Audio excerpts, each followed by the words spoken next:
gimana perasaan kalian kalau pendengaran kalian begini? Ini yang dirasain sama orang-orang dengan gangguan dengar. Kok bisa ya? Secara umum, gangguan dengar itu terbagi jadi dua jenis utama. Itu ada gangguan konduktif sama gangguan sensorineural. Gangguan konduktif itu terjadi di bagian depan, luar, sampai bagian tengah telinga, sampai sekitar koklea atau biasa kita ingat sebagai rumah siput. Nah, gangguan itu tuh bisa terjadi karena infeksi, ada penyumbatan, atau mungkin bahkan kerusakan di gendang telinga. Jadi, akibatnya suara itu terdengar lebih pelan atau volumenya lebih kecil. Terus yang kedua itu gangguan sensorineural, itu terjadi dari bagian tengah telinga sampai bagian dalam, atau bahkan bagian saraf pengantaran sinyal suara ke otak. Jadi itu masalahnya bukan cuma volumenya yang berkurang, tapi kadang suaranya juga bisa terdengar terdistorsi atau kayak kresek-kresek lah, mendem, atau mungkin bahkan misalkan ada orang yang bisa dengar ada suara gitu, dia tahu ada suara, dia ngelihat orang lain ngomong, dia tahu orang itu lagi buka mulut, orang itu ngeluarin suara, tapi dia nggak ngerti orang itu ngomong apa.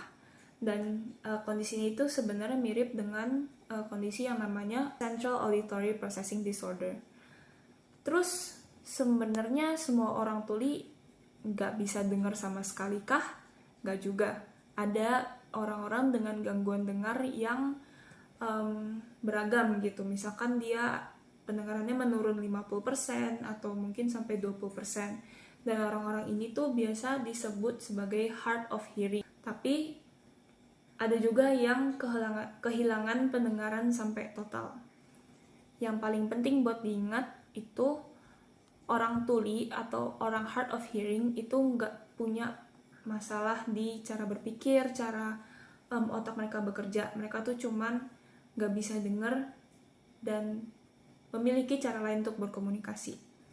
Komunikasi itu kan nggak cuma dari suara ya, itu bisa dari bahasa isyarat, bisa dari menulis, kita ngetik pesan, ngirim chat juga bisa. Kita juga bisa baca gerak bibir, jadi bisa ngomong lebih pelan, mulutnya buka lebih lebar, dan juga ada teknologi pendukung lainnya.